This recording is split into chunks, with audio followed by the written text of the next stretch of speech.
Hello, full time here at the Emirates Stadium. Arsenal 3, Stoke City 1. A 2-goal margin means Arsenal are top of the league.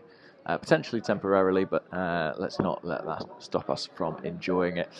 A really good result today in not the easiest of circumstances. Arsenal suffered two big setbacks in the first half, but recovered to win handsomely. The first of those was an injury to Shkodran Mustafi. I feel like I have to take a measure of responsibility. I tweeted saying I felt he was going to score today. He started the game really well, fizzing passes out from the back, but it looks like a hamstring and really bad timing. The trips to Everton and Manchester City next week, plenty of fixtures over the festive period. I guess the one, thing to balance that out is that Hector Bellerin was the guy who came on for him. He's back from injury, back in the squad, and back making an impact at both ends of the pitch. But a big blow to lose Mustafi, and shortly after that we conceded a penalty. I mean, debate will rage about whether or not it was a spot kick. It appeared that Joe Allen collided with Granit Xhaka's elbow. Now, whether or not there was intent in that, we don't know. Whether or not that matters, to be honest, I don't really know. I feel like if it was a foul, then probably a card should be dished out for dangerous play. Why did the referee not give that?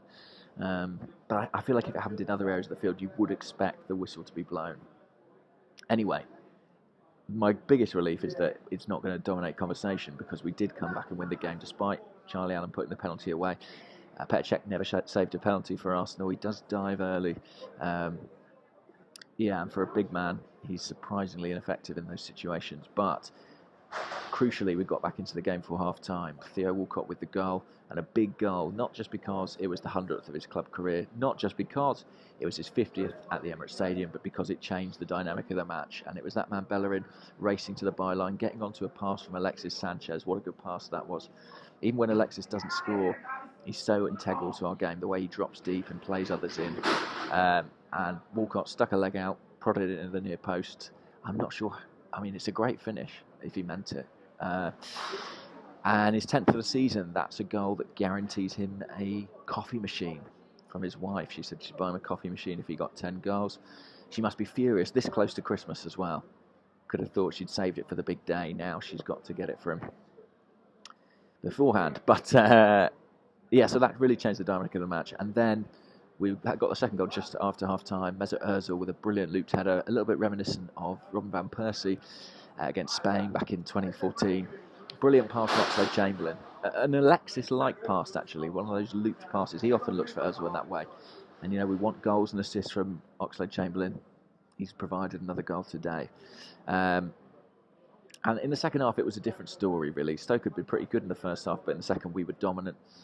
Xhaka recovered from his mistake, if you want to call it that, with an impressive performance. I thought Coquelin was very good. Koscielny, assured. Iwobi came off the bench and he scored the third goal, set the seal on things. That's the goal that takes us top.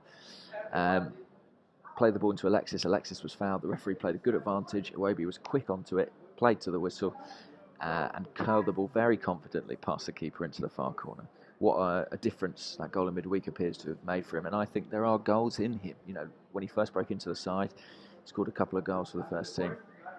One at Everton, who we play in the week, and was scoring goals in pre-season. I thought he'd be relatively prolific this year. It hasn't happened, and I think that began to play on his mind. Now that he's off the mark, there could be more goals for Iwobi.